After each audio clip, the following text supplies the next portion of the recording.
ఆయన పిలుపు ఒక ప్రభంజనం. తెలంగాణ సమాజమంతా ఆ పిలుపు కోసం వేచి చూసింది. తెలంగాణ తల్లి దాస్య శృంఖలాల విముక్తి కోసం నిస్వార్థ సైనికులుగా పనిచేసిన వ్యక్తి ప్రొఫెసర్ కోదండరాం. కోదండరాం గారు మనతో ఉన్నారు, మాట్లాడదాం. నమస్తే అండి. నమస్తే సార్, నిజంగా నిస్వార్థ సేవకుడు అంటున్నాం. అప్పుడు కూడా ఇప్పుడు కూడా మేము అతి దగ్గరగా చూసాం. తెలంగాణ రాష్ట్ర ఏర్పాటు, దాని అభివృద్ధి అనే అంశాలు తప్ప ఎప్పుడు మీ గురించి, స్వలాభం గురించి ఆలోచించుకునే వ్యక్తిగా మేము చూస్తున్నాం. మీరేమంటారు? వాస్తవానికి రాజకీయాలు నడపవలసిన పద్ధతి అదే కదా. రాజకీయం అంటేనే అర్థం ఏంటంటే సమిష్టి సమస్యలకు సమిష్టిగా మాట్లాడుకొని పరిష్కారాలను సాధించుకునే ప్రయత్నం చేయటం. అది రాజకీయాలకు ఉన్న వాస్తవమైన అర్థం. ఎక్కడ స్వార్థం ఉంటుందో అది రాజకీయం అనిపించుకోదు. అంబేద్కర్ అంటాడు, గుండాయిజం అనేది కూడా ఒక రకమైన అధికారం, కానీ అది స్వార్థం కోసం జరుగుతుంది. సంప్రదాయాల పేరుతో పెత్తనం కూడా ఒక రకమైన అధికారమే, కానీ ఆ పెత్తనం అనేది మళ్ళీ కొంతమంది ప్రయోజనాలకే పరిమితం అవుతుంది తప్ప మనుషులందరినీ సమానంగా చూసే ఒక అలవాటు ఆ సంప్రదాయాల్లో ఉండదు. మనుషులను మధ్యన తారతమ్యాలు సృష్టించి కొంతమంది ఇతరులపైన పెత్తనం చెలాయించడానికి సంప్రదాయాలు తోడ్పడ్డాయి.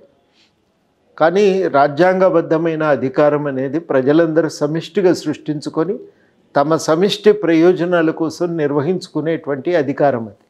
అట్లాంటి అధికారాన్నే దాంట్లోనే స్వార్థం అనేదే ఉండటానికి వీల్లేదు. ఇప్పుడు భారతరత్న అవార్డు ఇచ్చారు కర్పూరి ఠాకూర్ గారికి. కర్పూరి ఠాకూర్ లాగా పనిచేయవలసినటువంటి అవసరం ఉంటుంది. కర్పూరి ఠాకూర్ గారు సెక్రటేరియట్లో కూర్చున్నప్పుడు తండ్రి సెక్రటేరియట్ ఎదురుగా షేవింగ్ చేసేవాడు. కేశవరావు జాదవ్ గారికి బాగా తెలుసు, ఈయన కూడా సోషలిస్టే కదా. ఆయనను కలవటానికి వెళ్ళలేదు. యూపీ వెళ్ళిన, ఉత్తరప్రదేశ్ వెళ్ళిన, బీహార్ వెళ్ళినప్పుడు వెళ్తే అక్కడ ముఖ్యమంత్రి గారు ఆఫీస్కి వెళ్తున్నప్పుడు ఆయన కొడుకు కలిసి కొంచెం నాకు ఉద్యోగం ఇప్పియమని చెప్పండి అని అడిగేది. అడిగితే అంత రాజకీయాలన్నీ అయిపోయిన తర్వాత మీతో ఒక మాట చెప్పాలి అనేవాడు. నువ్వేం చెప్తావో నాకు తెలుసా అన్న. ఓ బచ్చాకు కహీతో నౌకరీ దిలావునా, ఏదన్నా చిన్న నౌకరీ ఇప్పిస్తే ఏం బాయ్ ఇప్పియరాదని అన్నాడు. అంటే నాకు నా ఈ ఒక్క కొడుకే లేడు, బీహార్ యువకులంతా నా కొడుకులే. ఆ యువతకు న్యాయం చేయటానికి ప్రయత్నం చేస్తే తప్ప నా ఒక్క కొడుకు ఉద్యోగం ఇప్పించుకోవటం అనేది నా లక్ష్యం కాదు అని చెప్పేవాడు. అంటే అంత నిస్వార్థంగా ఉండగలగటం అనేది అవసరం రాజకీయాల్లో. మేము కూడా అదే ఒరవడి నుంచి వచ్చినాం కాబట్టి, అట్లాంటి సంప్రదాయాల నుంచి ఎదిగినాం కాబట్టి దానికి ఆ విలువకైతే కట్టుబడే ఉన్నాం. సార్, ఎట్లా కొంచెం మీ ప్రస్థానం చెప్తారా? ప్రస్థానం అంటే వాస్తవానికి రాజకీయం అనేది అంతా మా ఇంట్లో కూడా ఎవరు రాజకీయాల్లో లేరు. ఎవరు కూడా పెద్దగా సామాజిక సేవా కార్యక్రమాల్లో కూడా ఉన్న వాళ్ళు తక్కువ. అందరు కూడా తమ తమ వృత్తులు చేసుకొని బతుకుతూ ఉన్నారు. తమ పనులు చేసుకొని ఏదో బతుకుదెరువు పొందుతున్నారు. సమస్య ఏమైందంటే ఎప్పుడైతే ఈ మేము ఎదిగే దశ. ఎక్కడ సార్? ఏ ఊరు? వరంగల్లో నేను చదువుకున్నా. మాది మంచిర్యాల అయినప్పటికీ వరంగల్లో చదువుకున్నా కాబట్టి మేము డిగ్రీకి వచ్చే సమయానికి చాలా ఒక కీలకమైన రాజకీయ మార్పులు జరుగుతున్నాయి. ఇందిరాగాంధీ గారికి పార్టీలో ఉన్నటువంటి సిండికేట్కి మధ్యన ఘర్షణ తీవ్రతరమైంది. ఇందిరాగాంధీ ఏమో తన అధికారాన్ని నిలబెట్టుకోవటానికి, లేకపోతే తన సిద్ధాంతపరంగానే కానివ్వండి, తనకున్నటువంటి ఒక ఆలోచనల వల్ల కానివ్వండి, ఆమె మొత్తానికైతే ఒక సోషలిస్టు భావాలను స్వీకరించి భారతదేశంలో కొన్ని మార్పులకు పూనుకున్నది. బ్యాంకులను జాతీయం చేయాలి, భూమిపైన కొంత కమతాలపైన సీలింగ్ పెట్టాలి. ఈ నిర్ణయాలు తీసుకోవడం అనేది చాలా ఒక అలజడిని సృష్టించింది అప్పటికి సమాజంలో. ఆ అలజడి ఒకవైపు ఉండగా మరోవైపు తెలంగాణ ఉద్యమాన్ని నడిపి మళ్ళీ కాంగ్రెస్లో చెన్నారెడ్డి గారు చేరటం మొత్తం యువత ఆగ్రహానికి గురి చేసింది యువతను. కాబట్టి ఆ పరిస్థితులలో మేము క్లాస్ రూమ్లో ఉన్నాం. ఇక క్లాస్ రూమ్లో ఈ చర్చ ఒకటి బయట కూడా బలంగా భారతదేశ వ్యాప్తంగా మొత్తంగా ఆలోచన పరులు విద్యావంతుల్లో జరుగుతున్న చర్చ ఏంటంటే సమానత్వమా స్వేచ్ఛన, రెండింటిలో దేనికి ప్రాధాన్యత అని. ఈ చర్చ ఇక క్లాస్ రూమ్లో చాలా భీకరంగా సాగేది. సమానత్వం లేని స్వేచ్ఛ ఎక్కడిది అని. స్వేచ్ఛని మనం పూర్తిగా దాన్ని త్యాగం చేస్తే మనం ప్రజాస్వామ్యం ఎట్లయితామనేది ఇంకోవైపు ఈ చర్చలు జరిగేది. వీటన్నింటి ప్రభావం అనేది మా మీద పడ్డది. మేము చాలా లోతుగా ఆలోచించటం, చదవటం, అట్లాంటి ఒక ప్రభావం ఉంది. బయట జరుగుతున్న రైతాంగ ఉద్యమాల ప్రభావము, ఇవన్నీ కూడా భారతదేశ వ్యాప్తంగా ఉన్నటువంటి జయప్రకాష్ నారాయణ ఆందోళన్, సంపూర్ణ క్రాంతి లాంటి ఉద్యమాలు అవన్నీ కూడా చాలా తీవ్రమైనటువంటి ఒక ఆందోళన రేకెత్తిస్తున్నాయి. మొత్తంగా ఏదో ఒక మార్గం భారతదేశానికి ముందుకు సాగటానికి ఏది సరి అయిన మార్గం అని చర్చ జరుగుతున్నటువంటి సమయంలో మేమందరం కూడా ప్రభావితులమైన. ప్రజాస్వామ్యం అనేది మనకు అవసరం. అయితే ఆ ప్రజాస్వామ్యం అనేది బతకాలంటే సమాజంలో కూడా మార్పులు రావాలి. ఆ మార్పులు కేవలం ప్రభుత్వాల వల్ల రావు. బయట మనం కూడా ఏదో ఒక దానికి తోడ్పాటు అందించాలి, కృషి చేయాలి.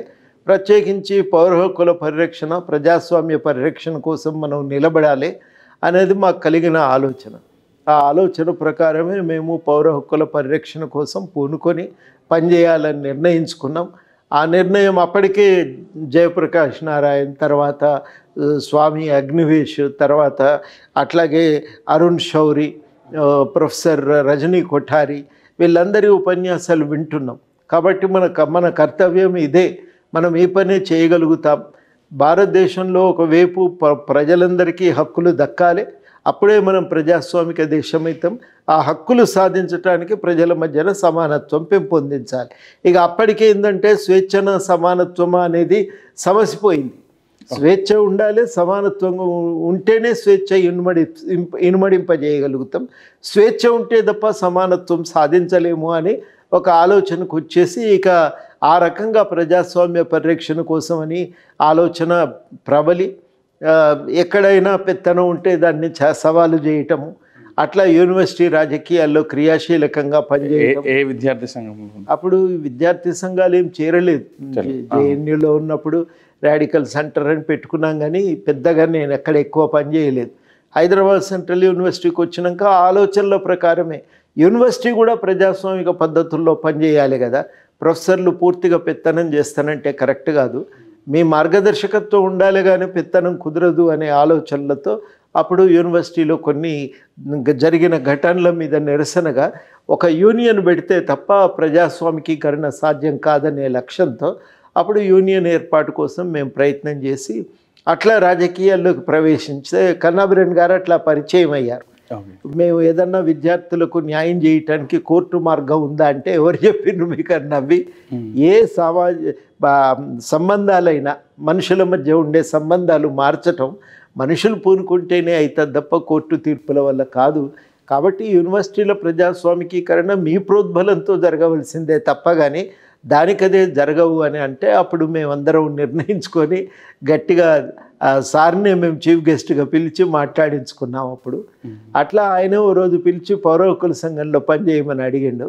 సరే అని బాధ్యతలు తీసుకొని 81 నుంచి ఇక అట్లా సామాజిక కార్యక్రమాల్లో పౌర హక్కుల ఉల్లంఘనను అధ్యయనం చేయటం, వాటిని గురించి పత్రికలకు ద్వారా ప్రజలకు తెలియజెప్పటం, న్యాయం సాధించడానికి ప్రభుత్వాల పాత్ర ఎట్లా ఉండాలో సూచన చేయటం, ఇది మేము అప్పుడు చేసినటువంటి పని. ముఖ్యంగా ఎవరెవరితో కలిసి?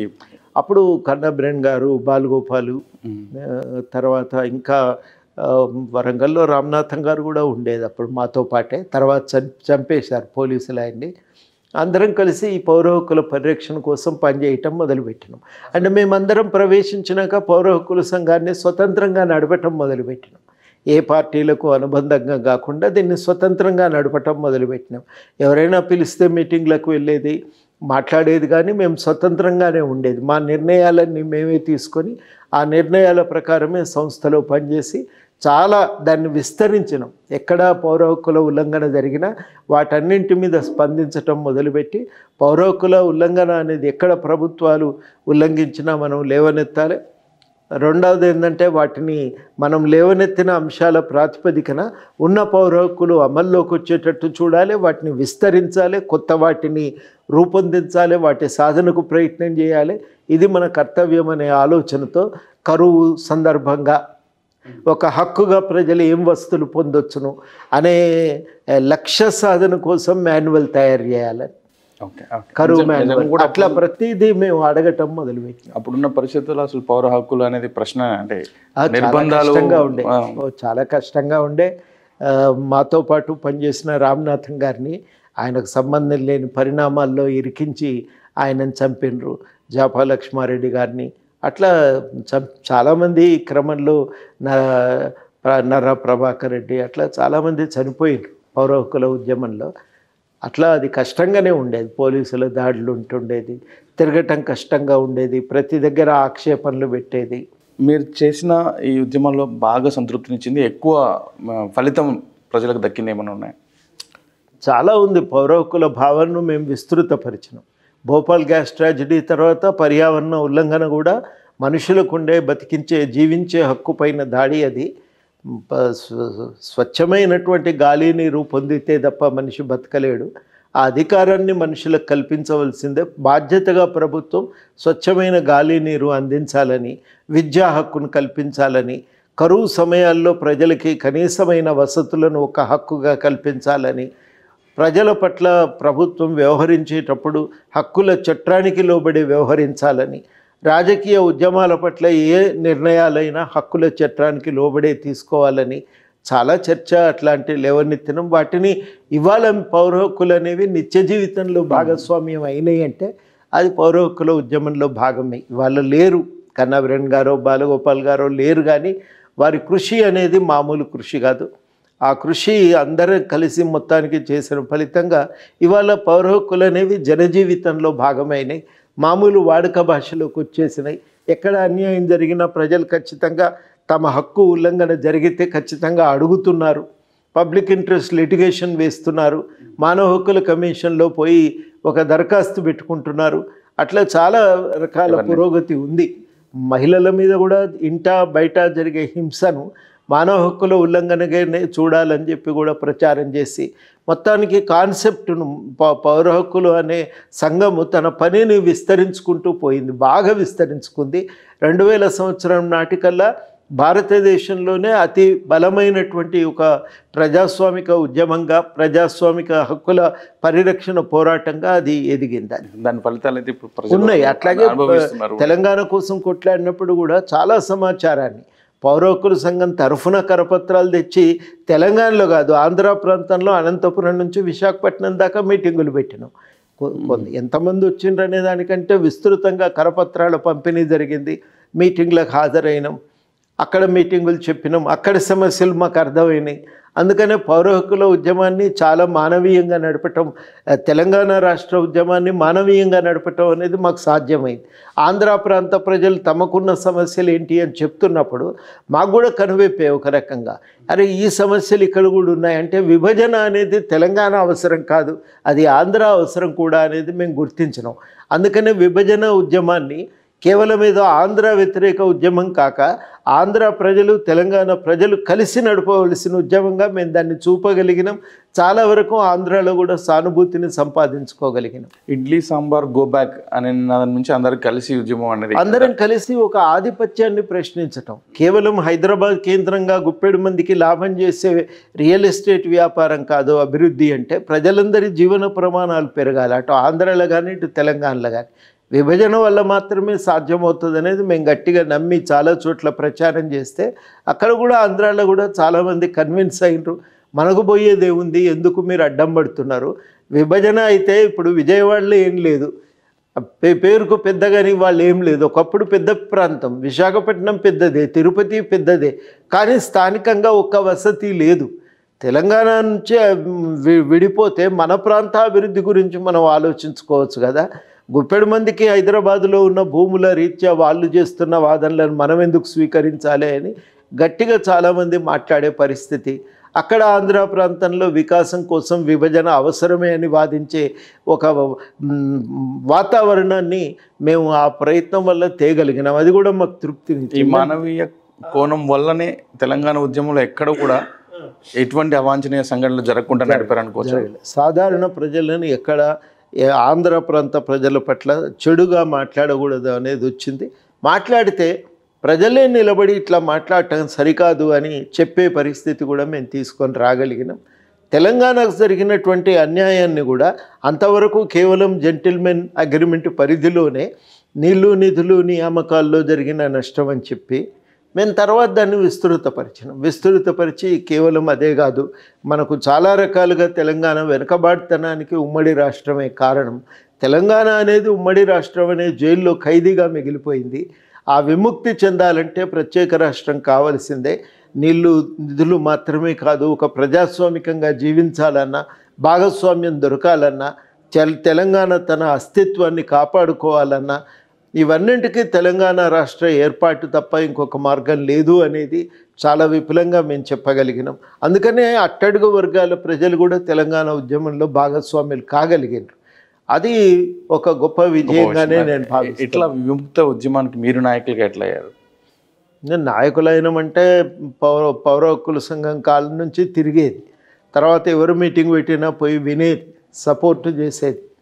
ఆ తర్వాత 2001లో ఐక్యవేదికలో భాగంగా తెలంగాణ కోసం ఎన్ని మీటింగులు పెట్టినామో అసలు మాకే ఇవాళ చూస్తే లిస్ట్ వేసుకుంటే 100 పైన ఉంటాయి మీటింగులు. అన్ని మీటింగులు పెట్టినాం. ఇది నేను చెప్పేది 2 ఏళ్ల కాలంలోనే 610 జీవో మీద విపులంగా పుస్తకం తెచ్చినాం.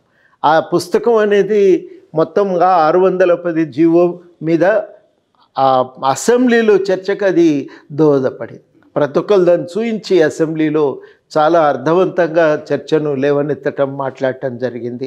పెద్ద ఎత్తున చాలా సమాచారం తీసుకొచ్చి నీళ్లు రాకపోవడంతో తెలంగాణ వ్యవసాయ రంగం మీద ఉన్న ప్రభావం, ఒక వ్యావసాయిక విప్లవం, హరిత విప్లవం అనేది నీటి లేని ప్రాంతాలను ఏం చేసిందనే విషయాన్ని విపులీకరించడంలోను, తెలంగాణ అస్తిత్వాన్ని ఎట్లా కోల్పోయింది అని చెప్పటంలోనూ చాలా కృషి చేసినాం. తెలంగాణ వ్యవస్థలు ఎట్లా విధ్వంసమైనాయి, రాజకీయాల్లో తెలంగాణకు ఉండే సంబంధం ఎట్లా తెగిపోయింది, ఇవన్నీ కూడా చాలా విషయాలు మేము చాలా విపులంగా చెప్పగలిగినాం. ఆ రకంగా ఒక పాత్ర మేము విద్యావంతుల వేదికగా ఏర్పడినాక 2004లో ఈ అంశాలపైన విస్తృతంగా మీటింగులు పెట్టి గ్రామ స్థాయి దాకా కమిటీలు వేసి ప్రచారం చేసినాం. అంతవరకు ఒక జనసభ తప్ప గ్రామ స్థాయి దాకా కమిటీలు వేసి పనిచేసిన సంఘాలు తక్కువ. అట్లా తెలంగాణ జనసమితి అనేది ఒక జాగృతిని తీసుకొచ్చింది ప్రజల్లో. అందువల్ల ఏమైందంటే 2009లో తెలంగాణ జేఏసీ అనేసరికి ఇక వయసు రీత్యా పెద్ద నేను, అప్పటికే యూనివర్సిటీలో ప్రొఫెసరు, తర్వాత బయట కూడా బాగా తిరిగినాం కాబట్టి తెలంగాణ కోసం ఊరూరు తిరిగినాం, మీటింగులు పెట్టినాం. కాబట్టి సహజంగానే ఇంకా ఒక అవకాశం ఏంటంటే జయశంకర్ గారు ఉండాలి. జయశంకర్ గారే సరే చైర్మన్గా ఉండాలని అందరం అప్పుడు అందరు అనుకున్నారు. సహజంగానే ఆయన పేరే ముందు వస్తుంది. కేసీఆర్ గారు కూడా ఆయన్నే చేద్దామని నిర్ణయించుకుంటే జయశంకర్ గారు అప్పటికి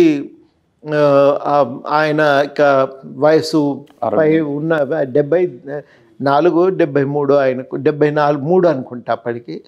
ఆయన అన్నాడు, ఇక ఈ వయసులో నేను ఇంకా తిరగటము ఇవన్నీ కూడా నాకు కష్టము, కాబట్టి కోదండను ఉంచండి అని ప్రతిపాదించటం వల్ల మరి కేసీఆర్ గారు కూడా దాన్ని అంగీకరించి మిగతా పార్టీల ముందు ప్రతిపాదన పెడితే యూనివర్సిటీ ప్రొఫెసరు, బయట కూడా తెలంగాణ కోసం పనిచేస్తున్నాడు, మరి బాగానే ఉంది ఆలోచన, ఏ పార్టీ వాడు కాదు కాబట్టి ఉండనీయమని చెప్పాను.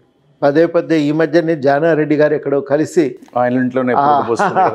ఆ విషయాలు ప్రత్యక్ష సాక్షులం. అట్లా నేను జేఏసీకి చైర్మన్ అయ్యి జేఏసీని సమర్థవంతంగానే నడిపినాం. మరి దానికి నియమించినందుకు అరే తప్పుడు వ్యక్తిని నియమించిండ్రు అని నిందనైతే వాళ్ళ మీద పడకుండానే మేము జాగ్రత్త పడ్డాం. కానీ మీరు ఈ జానారెడ్డి గారి ప్రస్తావన తీసుకొచ్చారు. ఈ రాజకీయ నాయకులను, రాజకీయ పార్టీలను ఐక్యం చేయడం మీకు పెద్ద ఇష్యూ ఏమైనా ఉండేనా, సాధారణంగా నడిచిపోయిందా?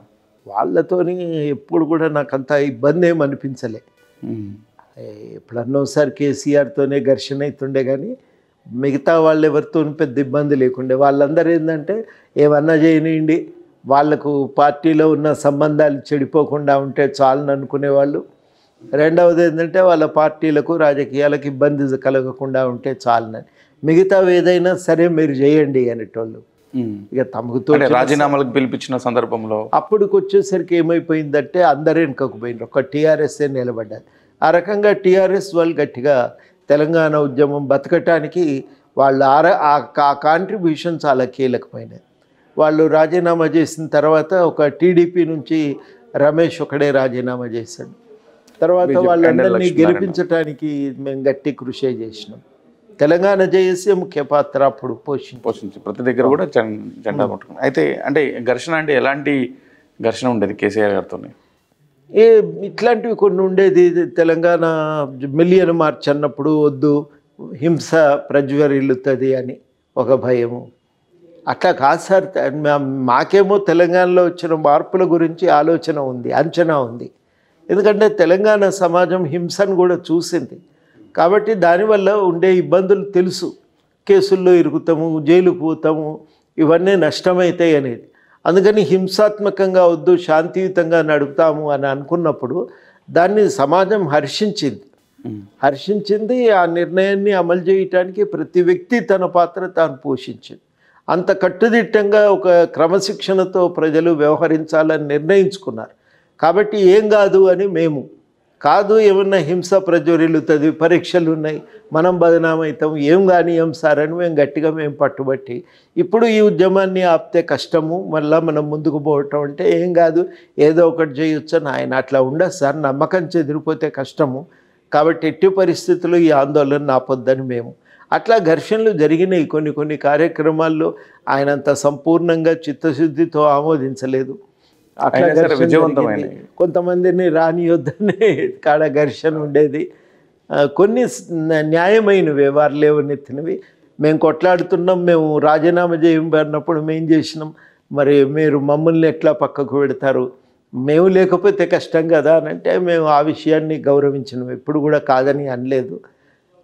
కానీ సమస్య ఎక్కడ వచ్చేదంటే కార్యక్రమాల కాడికి వచ్చేసరికి హింస ప్రజ్వరిల్లుతుందనే భయము ఆయనకి ఎప్పుడూ ఉండేది. అట్లా జరగదు అనేటువంటి విశ్వాసం, ప్రజల మీద ఉన్న విశ్వాసం ఏమో మాకు ఒక విశ్వాసం ఉన్నది. అట్లా జరిగింది. ఉద్యమం లాంటి మనకు అట్లాంటివి జరగవు సార్. కాలం గడిచిపోయింది, వాళ్ళ పరిస్థితి వేరు. తెలంగాణ ప్రజలు అలా హింసను కోరుకోవటం లేదు, జరగదు, అది రానియరని చెప్పి మేము ప్రతి మీటింగ్లో ఖచ్చితంగా లాస్ట్కో 2 లైన్లు హింసాత్మకంగా జరిగితే వచ్చే నష్టాల గురించి చెప్పేది.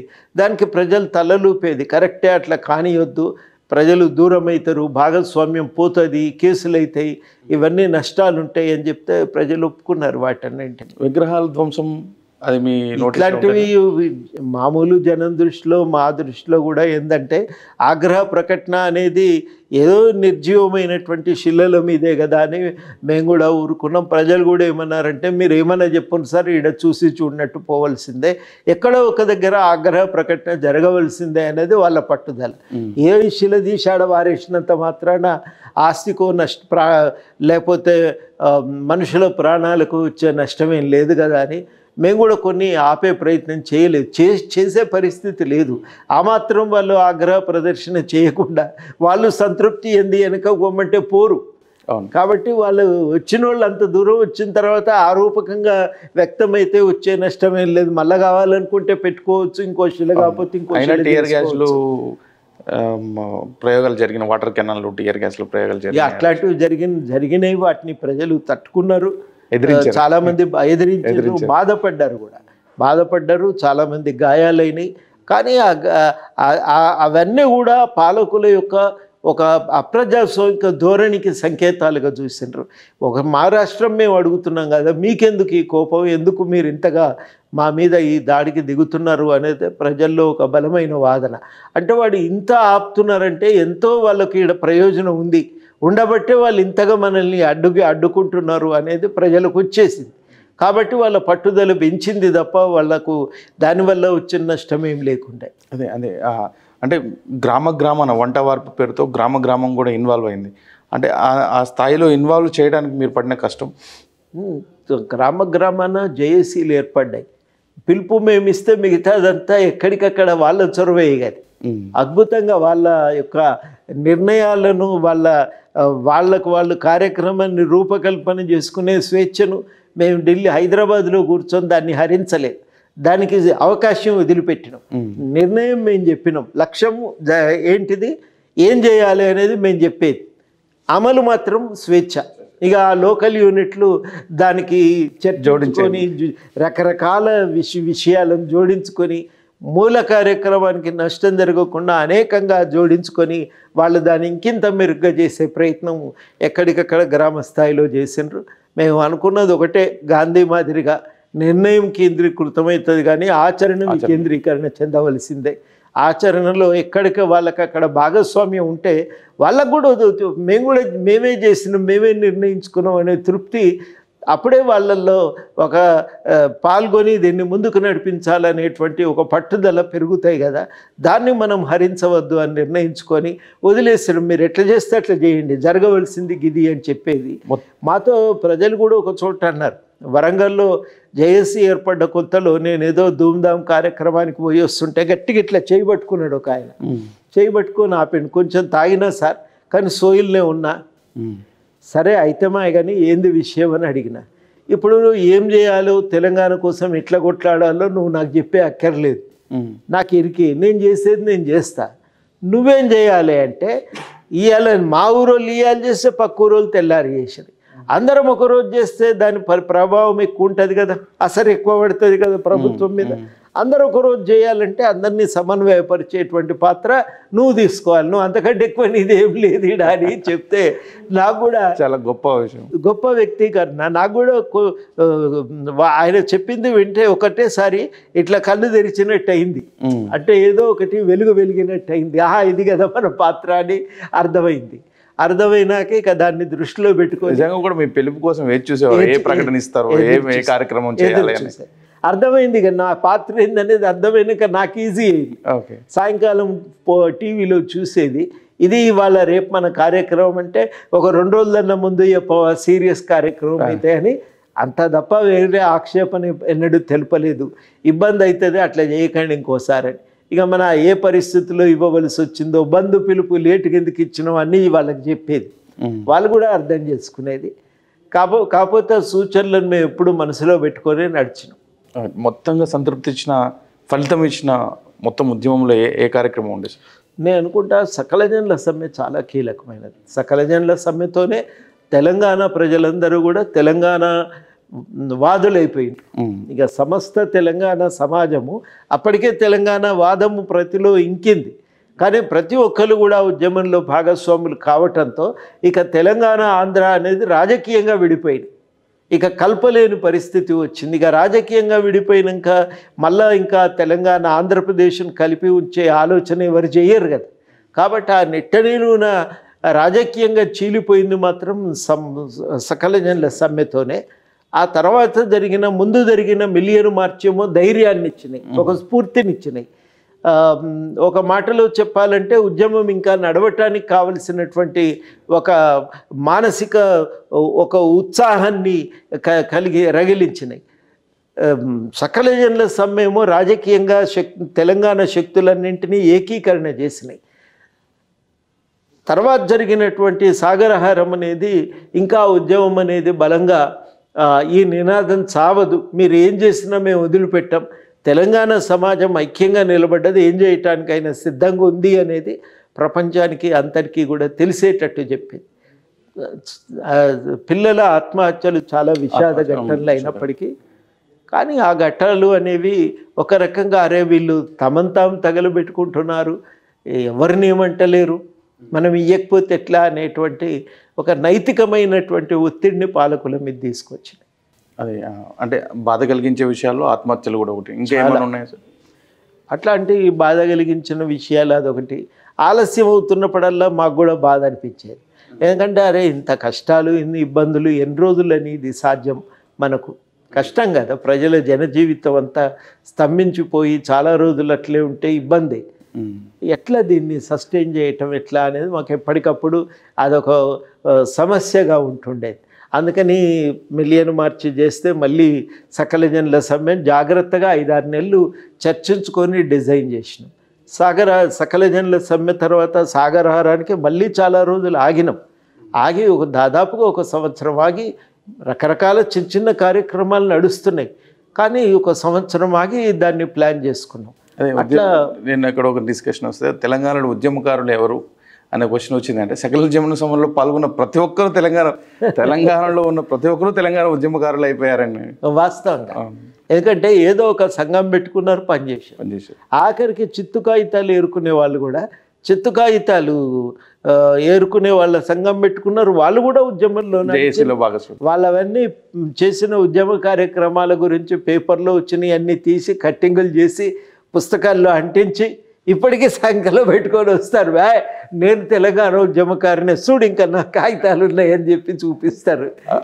ఎవరైతే అట్లా చాలా మందికి మనం ప్రయోజనం చేయాలనుకున్నాం, ప్రయోజనాలు దక్కాయా? దక్కలేదండి. వాస్తవానికి టీఆర్ఎస్ గవర్నమెంట్ ఏంటంటే నేను కొట్లాడినా నేను తెచ్చినా అని కేసీఆర్ అనుకున్నాక ప్రజల పాత్రను ఆయన ఎన్నడూ గుర్తించాలి. ఆయనకు ఆ ప్రజాస్వామిక దృష్టికోణం లేదు. అయితే డిసెంబర్ 9వ తారీఖు రోజు తెలంగాణ ప్రకటన చేస్తూ ఒక నిర్ణయం వచ్చింది. ఆ రోజు అర్ధరాత్రి పూట నేను నిమ్స్లో రిపోర్టింగ్ చేస్తుండే. యాజ్ ఒక రిపోర్టర్గా చేసిన నన్నే ఎత్తుకొని చాలాసేపు అక్కడ ఉన్న వాళ్ళంతా, పబ్లిక్ వచ్చిన వాళ్ళంతా తమ ఆనందాన్ని వ్యక్తం చేశారు. మీరు ఏ విధంగా ఉండే ఆ రోజు మీ ఇన్నర్ ఫీలింగ్? ఉన్నది ఉన్నట్టు చెప్పమంటే అది చూస్తూ ఉన్నాం, ఏదో ప్రకటన వస్తుంది చూడండి అని. కేసీఆర్ మరి ఎట్లా సార్ మీరు ఈ స్థితిలో మిమ్మల్ని వదలటం మాకు కూడా బాధగా ఉంది, మేమందరం అప్పీల్ చేస్తున్నాం విరమణ చేయండి అంటే, లేదు ఒక రోజు 2 రోజులు ఆగండి, నాకేమీ లేదు తట్టుకుంటాను. సరే ఇవాళ సాయంత్రం ఏదన్నా ప్రకటన రావచ్చని నాకు అనిపిస్తున్నది. సాయంత్రం మేము ఇంటికి పోలే, ఇక అక్కడే డ్రాఫ్టింగ్ అయినా అక్కడే కూర్చున్నాం.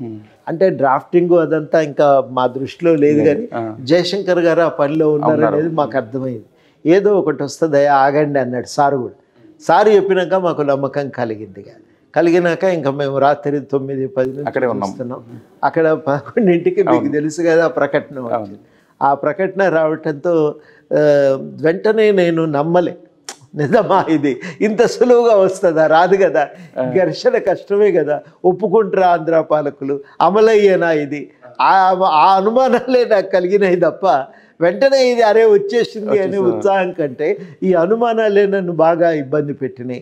అంత బాగానే ఉంది, ప్రకటన వచ్చింది, కానీ చూస్తే ఇది ముందుకు పోవటానికి అంత ఈజీగా ఒప్పుకునే పరిస్థితి అయితే నాకు కనబడతలేదు. అడ్డం పడతారా ఏంది అని. తెల్లారి 2 రోజుల్లో అది జరిగింది. 11వ తారీఖు మళ్ళీ అదే జరిగింది. ఎన్నడూ పోనీ వాళ్ళు ఒకే ఛాంబర్లో కూర్చొని మాట్లాడుకున్నారు అసెంబ్లీలో. వాస్తవం.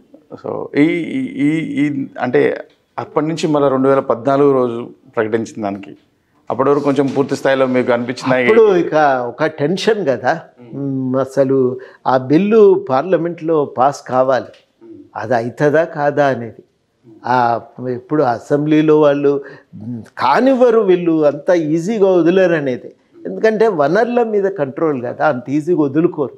కాబట్టి వాళ్ళు కేశవరావు జాదవ్ గారు మమ్మల్ని హెచ్చరించేది, अंत उतना आसानी से क्यों छोड़ते हुए आप समझ लो जरा, इतना ज़मीन है उन लोगों का, करोड़ों रुपया है, ఇంత కోట్ల రూపాయలు ఇన్ని ఆ భూములు ఇవన్నీ ఎందుకు వదులుకుంటారు అంత ఈజీగా, కష్టం ఇప్పుడు అని ఊకట్టుండేది.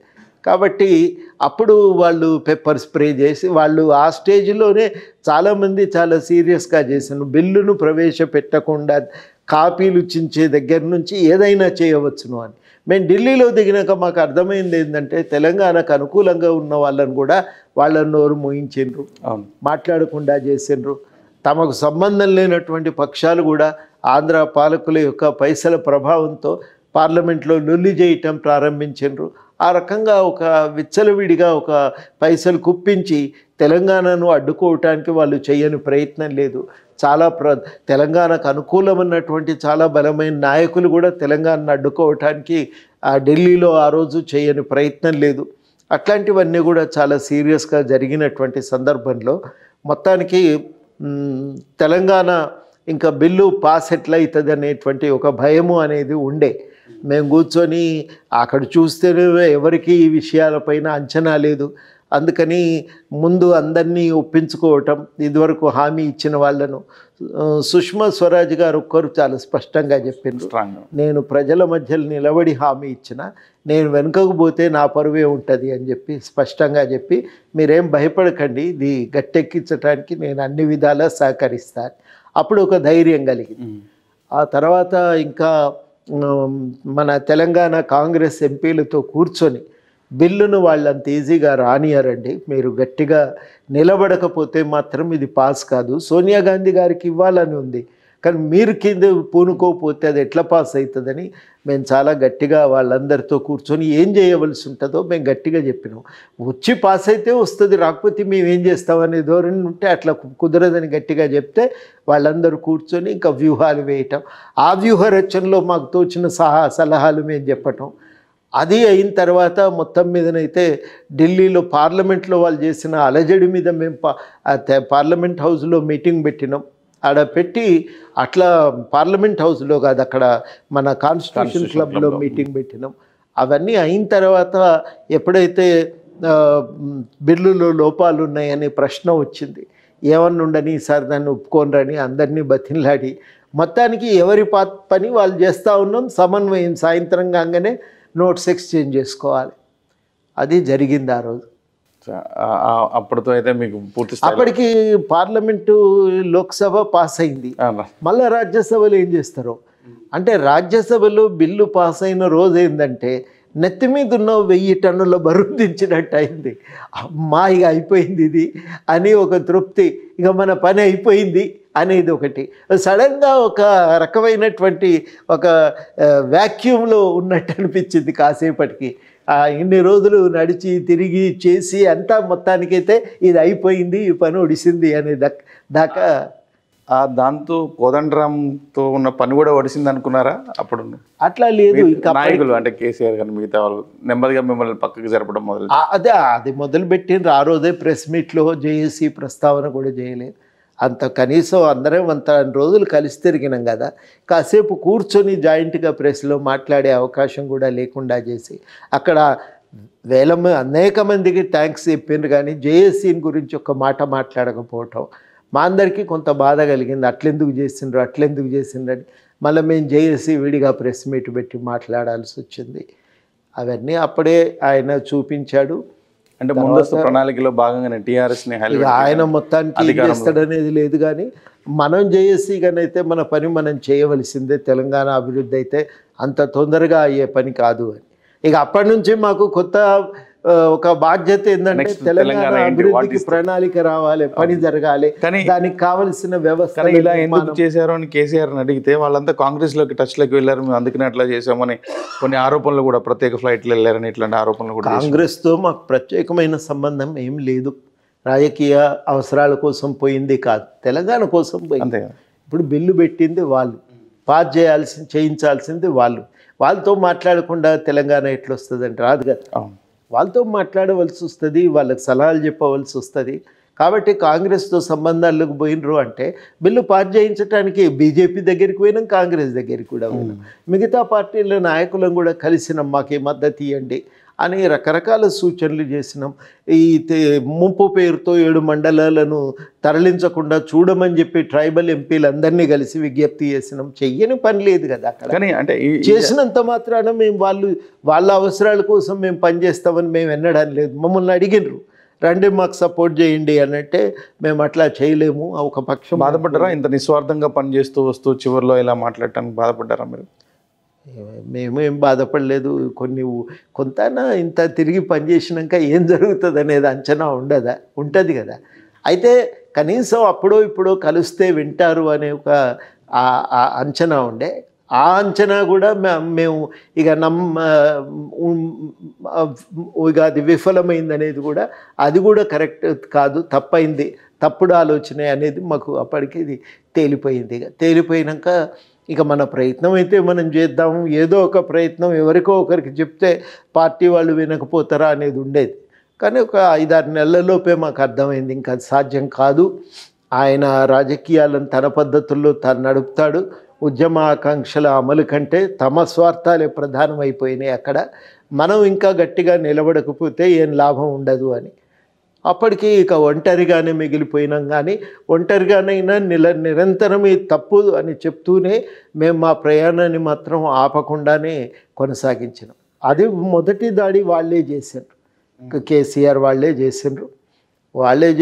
మేమేమి వాళ్ళ అన్నది లేదు. చిన్న పిల్లలతో ఎక్కువ విద్యార్థి నాయకులతో మేము మాట్లాడించడం అనేది చాలా చేసిండ్రు. అప్పటికి కూడా మేము ఏం అనుకోలేదు. ఎప్పుడైతే దాడికి దిగినరో మేము కొన్ని మాట్లాడాల్సి వచ్చింది. ఇక ఒక ఒత్తిడి, ఘర్షణ, మా ఫోన్ ట్యాపు, మా చుట్టూ నిఘా, మనుషుల్ని మాతో కలవకుండా చేయటం, ఇవన్నీ ఏకాకులం చేసే ప్రయత్నం చేయటం, అవన్నీ చేసిండ్రు. తట్టుకొని నిలబడ్డాం. ఒత్తిడికి లోనయ్యారా?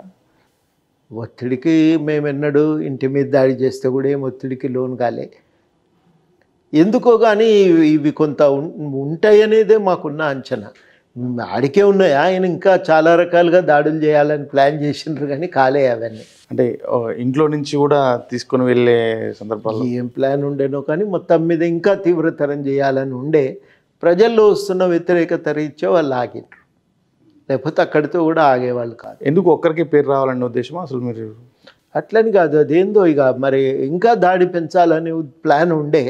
కానీ అది వ్యతిరేకమవుతుంది, ప్రజల్లో వ్యతిరేకత వస్తుంది, నష్టపోతాం ఎన్నికల్లో, ఎందుకు మనం అది చెడ్డ పేరు సంపాదించుకుంటున్నాం అనేది వాళ్ళకు వచ్చిన తర్వాత వాళ్ళు ఆగిండ్రు. ఇక అక్కడి నుంచి పెద్దగా బయటికైతే దాడులు ఇక వాళ్ళు చేయటానికి సాహసించలేదు. అయినా సరే మీరు రాజకీయంగా అభివృద్ధి కోసమే మాట్లాడారు తప్ప ఎప్పుడు కూడా వీరి గురించి మాకు స్వార్థం లేదు. ఆయన మీద కూడా వ్యక్తిగతంగా ఎన్నడూ ఒక మాట మాట్లాడలేదు.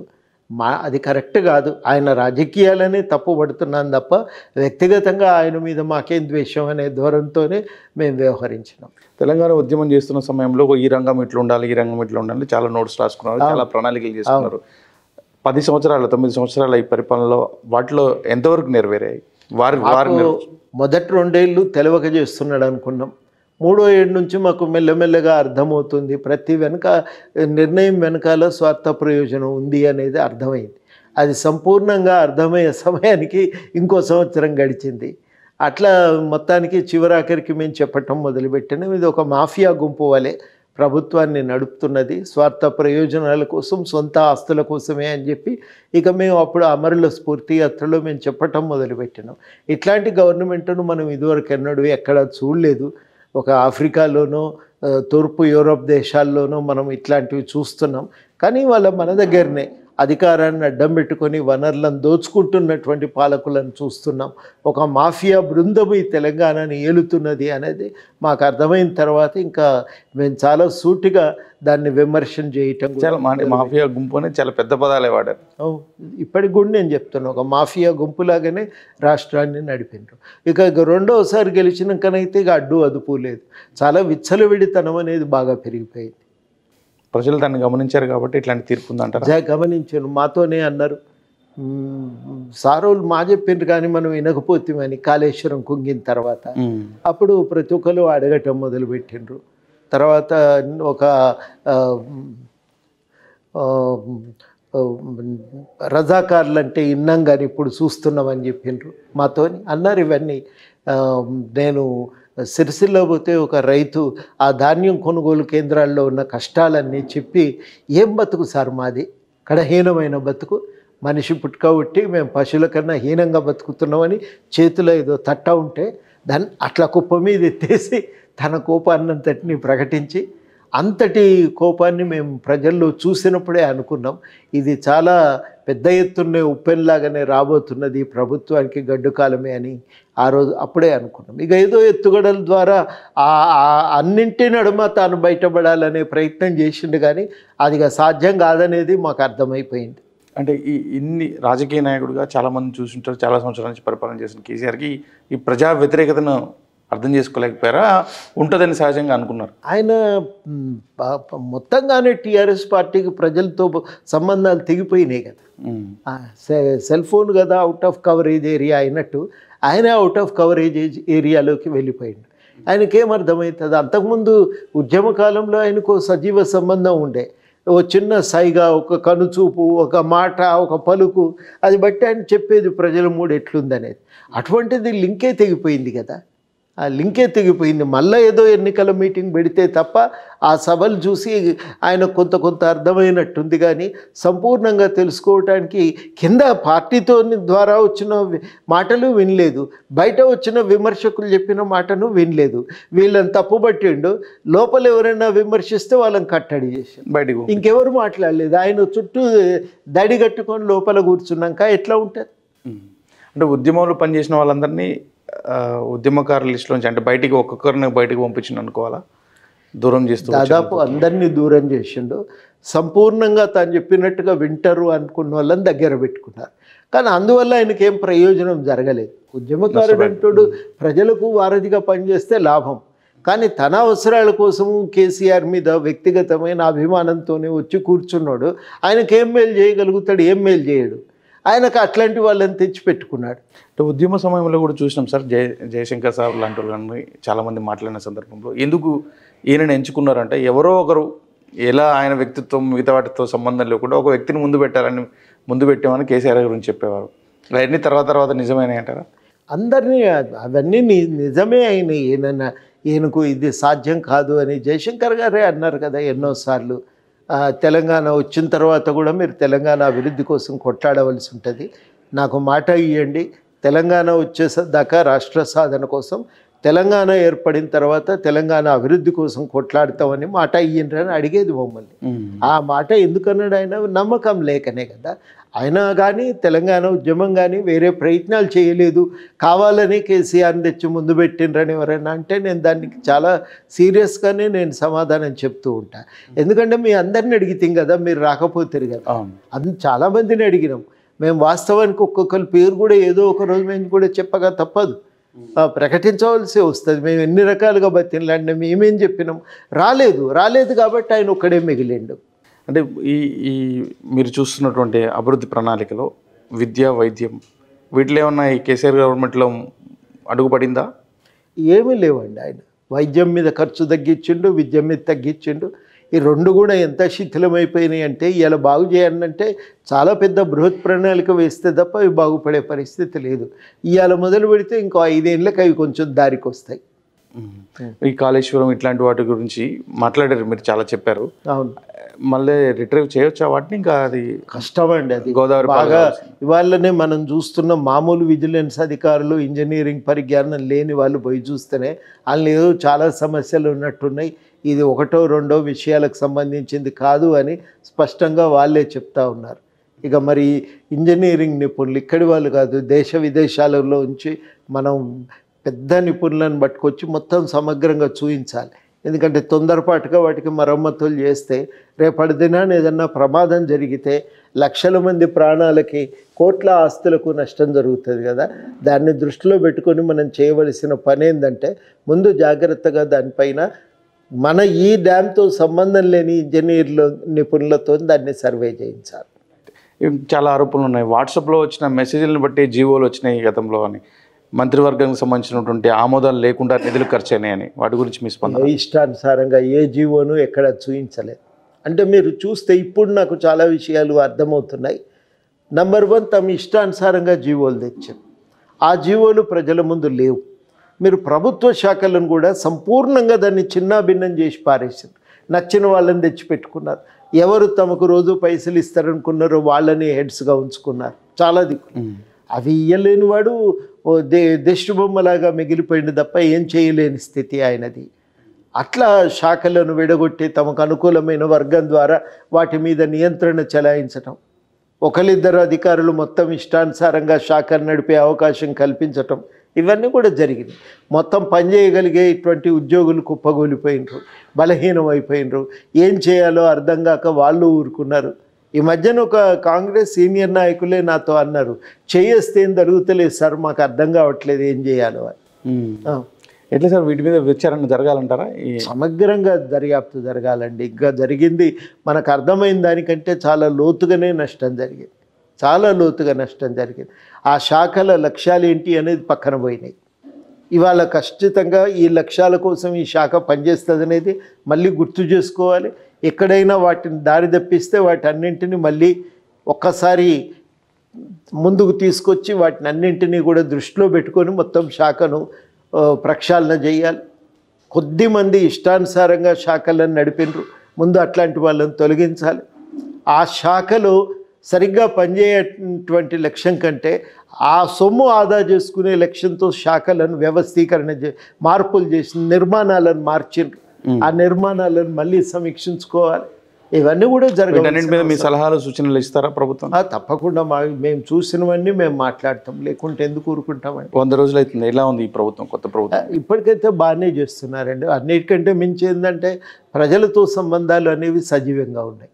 అవి సజీవంగా ఉంటే ఏ పార్టీ అయినా ఏ గవర్నమెంట్ అయినా కొంచెం అటో ఇటో తప్పుడు అడుగులు వేసినా మొత్తానికైతే సరిగ్గా నడపగలుగుతారు. ఆ శక్తి అయితే ఇప్పుడు ఈ ప్రభుత్వానికి ఉందనే నాకు అనిపిస్తుంది. దేని మీద దృష్టి పెడితే బాగుంటుందని మీరు అనుకుంటున్నారు? విద్యా వైద్యమే ప్రాధాన్యత కలిగిన అంశాలు. ఈ రెండింటికి తోడు ఉపాధి కల్పన కేంద్రంగా పారిశ్రామిక విధానాలు, వ్యవసాయ విధానాలను సమీక్షించుకోవాలి. అట్లా మనం చేయగలిగితే తప్పకుండా లాభం జరుగుతుంది. చాలా ఉచిత ప్రకటనలు ఎక్కువ అనేటువంటి చర్చ జరుగుతుంది, వాటి మీద మీరు ఏమంటారు? ఇప్పుడు అట్టడుగు వర్గాల సహాయం కోసం కొంత స్కీములు తేక తప్పదు. అందులో ఏమన్నా ఇవి ఆల్రెడీ ఉన్న పథకాలు కవర్ చేస్తున్నాయి, మళ్ళీ ఇది అదనంగా అవసరం లేదనుకున్నవి సమీక్షించుకోవచ్చు. ఇవాళ కాకపోయినా రేపు. అంటే సాధారణంగా రాజకీయ పార్టీలు ఎన్నికల ముందు ప్రకటనలు ఎక్కువనే చేస్తూ ఉంటాయి. కానీ ఒక విషయం ఏంటంటే అసమానతలు ఉన్న మన దేశంలో అట్టడుగున ఉన్నటువంటి వాళ్లకు ఆత్మస్థైర్యాన్ని కలిగించే స్కీమా కాదా అనేది నా దృష్టిలో గీట్రా. ఇప్పుడు బస్సు ప్రయాణం మీద వేల జోకులు వేస్తారు. అంటే మన దగ్గర చాలామంది అంటుంటారు కదా, ఫ్రీగా వస్తే ఫెనాయిల్ అయింది తాగుతాడు అని. అట్లా మరి ఫ్రీగా వస్తుంది కాబట్టి ఇప్పుడు మహిళలకు ఉల్లిగడ్డ గుంటానికి కూడా పోతున్నారు 100 కిలోమీటర్లు అనేది. అట్లా చూడటం అన్యాయం. వాస్తవానికి కనుక మీరు చూస్తే విపరీతంగా మహిళల యొక్క ఆత్మస్థైర్యాన్ని పెంచినాయి. వాళ్ళు ఏదో పట్టణానికి పోయి కూరగాయలు కొనుక్కొచ్చి ఊళ్ళు అమ్ముతారు. వాళ్ళకు ఆ ప్రయాణం ఖర్చులు పోయినాయి కదా, తగ్గినాయి కదా. చాలా గొప్ప సౌకర్యం కదా అది. ఏదన్నా పని చేయించుకోవాలి. ఉదాహరణకి మహిళా గ్రూపులన్నీ కూడా పొదుపు సంఘాలు బ్యాంకుకు పోయి లెక్కలు తీసుకుంటారు. ఆ లెక్కలు తీసుకునేటప్పుడు ఖర్చు ఎందుకని ఒకళ్ళిద్దరిని పంపేటోళ్ళు. ఇప్పుడు మొత్తం గ్రూప్ పోయి మంచి చెడు తెలుసుకోవటానికి వాళ్ళకి అందరికీ అవకాశం కలుగుతున్నది కదా. అందులో నాయకులు మాత్రమే పోయేది. ఇప్పుడు అందరు మహిళలు వెంటబడిపోతున్నారు. ఇట్లాంటివి చాలా ప్రయోజనాలు కలుగుతున్నాయి. మహిళలు ఇవాళ మగవాళ్ళు ఇంకా ఎందుకులే బస్ కిరాయి నేను పోయొస్తాను పోతారు పెళ్ళిళ్ళకో విందులకో. ఇప్పుడు మహిళలు ఫ్రీ కాబట్టి వెంట తీసుకొని పోవాల్సి వస్తున్నది. ఇది చాలా గొప్ప మార్పు. మహిళలకు ఉండే భాగస్వామ్యం సమాజంలో వాళ్ళ పాత్రను పెంచుతున్నది కదా. మనం చాలా మాట్లాడుకున్న వాటిలో ఆత్మగౌరవం అనేది కూడా ఒక పెద్ద మాటగా మాట్లాడుకున్నాం. తెలంగాణ ఉద్యమం ఇప్పటి వరకు, అవును, తెలంగాణ రాష్ట్రం ఏర్పడినప్పటి నుంచి ఇప్పటి వరకు ఆ పదాన్ని ఏ విధంగా చూస్తారు? ఇప్పుడు 9 ఏళ్ళు అయితే 9.5 సంవత్సరాలు దాన్ని సంపూర్ణంగా పాలకులు దాన్ని పట్టించుకోలే, నిర్లక్ష్యం చేసిండ్రు. ఇవాళ మాత్రం తప్పనిసరిగా దాని మీద దృష్టి పెట్టవలసి ఉంది. అంటే అది కేంద్రంగా ఉండాలి. ప్రభుత్వ విధానాలకు అది కేంద్రంగా ఉండాలి. ప్రజల ఆత్మగౌరవాన్ని ఇనుమడింపజేసే విధంగా నిర్ణయాలు ఉండాలి. ప్రభుత్వ వ్యవహార శైలి ఉండాలి. నిస్వార్థ సైనికునిగా పనిచేయడానికే వచ్చాను అన్నారు. మిమ్మల్ని ప్రజాప్రతినిధిగా చూడవచ్చా? ప్రజాప్రతినిధి అయితే గవర్నమెంటు మేము అడిగినాం భాగస్వామ్యం, వారు ఇస్తామన్నారు. తప్పనిసరిగా కల్పిస్తామని ప్రకటించారు. కాబట్టి అది మేము అడుగుతున్నాం. అది చేస్తారనేటువంటి నమ్మకం అయితే ఉంది. Okay, thank you.